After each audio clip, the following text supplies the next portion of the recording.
एक गांव में दुखी राम और सुखी राम नाम के दो भाई रहते थे।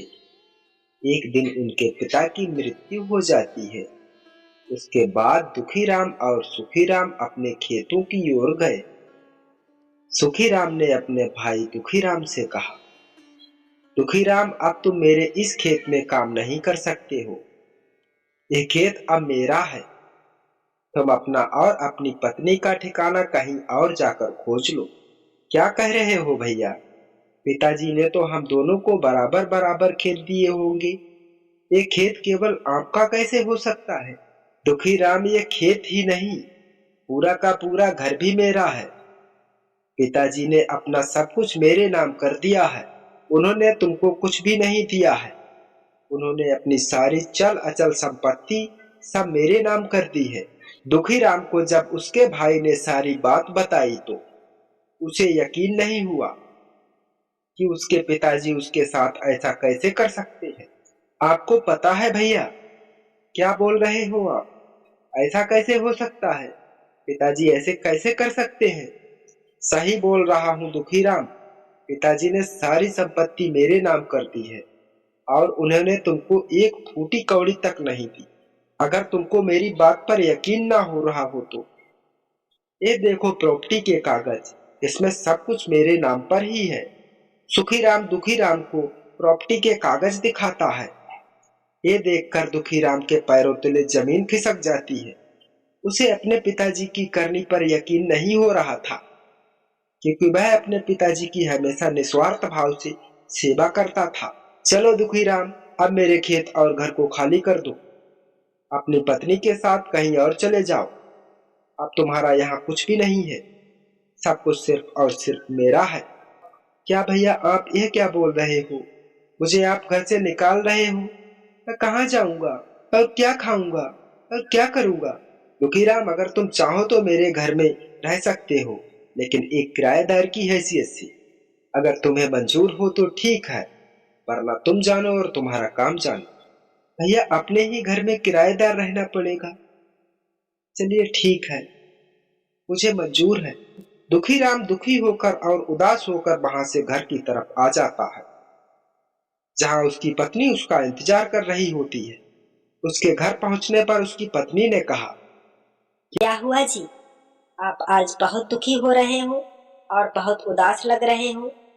क्या आज फिर पिताजी की याद आ रही है? हाँ, आज मुझे पिताजी की बहुत याद आ रही है, क्योंकि आज उन्होंने हमें कहीं का नहीं छोड़ा। सब कुछ भैया को देकर हमें कुछ भी नहीं दिया। क्या हुआ? मैं कुछ समझी नहीं। पिताजी ने अपनी सारी संपत्ति भैया को दे दी है और हम लोगों को अपने ही घर में किराएदार की तरह रहना पड़ेगा। लेकिन हम अब किराए के लिए पैसे कहाँ से लाएंगे? अरे नहीं, ऐसा कैसे हो सकता है? पिताजी हमारे साथ ऐसा कैसे कर सकते हैं? तुम्हें जरूर कुछ गलतफहमी हुई होगी। पिताजी ऐसा नहीं कर सकते हैं। सुखीराम भैया तो हमेशा पिताजी को भूखा ही रखते थे। उनको हमेशा खरी खोटी ही सुनाते थे, तो पिताजी सब कुछ सुखीराम को कैसे दे सकते हैं? मुझे विश्वास नहीं हो रहा है। मुझे तो कुछ गड़बड़ लग रही है। कहीं भैया ने कोई चाल तो नहीं चल दी है? तुम सही कह रही हो भाग्यवान। मुझे भी ऐसा लग रहा है। पिताजी ऐसा कभी नहीं कर सकते हैं। ये सब कुछ ज्यादा अच्छाई और सीधे होने का नतीजा है। सो देख लो तुम। तभी तो तुम्हें सब लोग उल्लू बना देते हैं। ऐसे ही सुखीराम भैया झूठ बोल रहे हैं, क्योंकि तुम्हें तो कुछ आता जाता है नहीं। मैं इस बात का पता लगाकर ही रहूंगा। सुखीराम की पत्नी उन दोनों की सारी बातें बाहर खड़ी होकर सुन रही थी। वह भागकर सुखीराम के पास आती है। क्या हुआ भाग्यवान, इतना हाफ क्यों रही हो? अरे जी, मैं दुखीराम और उसकी पत्नी की बातें सुन करके आई हूँ।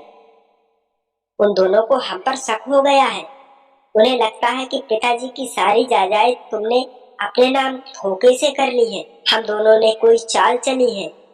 जल्दी से कुछ करो, वरना हमारे हाथ से सारा धन संपत्ति निकल जाएगी। अच्छा, ये जरूर दुखीराम की पत्नी ने कहा होगा, क्योंकि दुखीराम में इतना दिमाग नहीं है। उसकी पत्नी ही तेज दिमाग वाली है। हाँ, सही कह रहे हैं ये बात। ये सारी बातें उस चुड़ैल ने ही बोली हैं। वही है जो हमारे सुख में आग लगा रही है। उससे तो कम मैं भी नहीं हूँ। अब की बार ऐसा सबक सिखाऊंगी जिससे वह जिंदगी भर याद रखेगी। आप एक काम करिए, अपने घर के पीछे जो ऊबड़ खाबड़ जमीन पड़ी है उसे दे दीजिए। वह लोग उसी में हमेशा व्यस्त रहेंगे। सुखीराम दुखीराम को अपने घर बुलाता है और घर बुला करके उसे अपने घर के पीछे वाली जमीन दे देता है, जो कि वह जमीन बंजर थी। उसमें कुछ भी पैदावार नहीं हो रहा था। दुखीराम ने रात दिन मेहनत करके उसे उपजाऊ बना दिया और उसमें गेहूं की फसल लगा दी। देखते ही देखते उसमें गेहूं उग गए, लेकिन गेहूं साधारण नहीं थे, वह गेहूं सोने के उगे। भाग्यवान अपने खेतों में तो सोने के गेहूं उगे हैं, सोने के। ये क्या है जी? आज तक मैंने कभी सोने के गेहूं नहीं देखे, ना ही कहीं सुने थे। हमारी मेहनत और ईमानदारी को देखकर भगवान ने इन गेहूं को सोने का बना दिया है।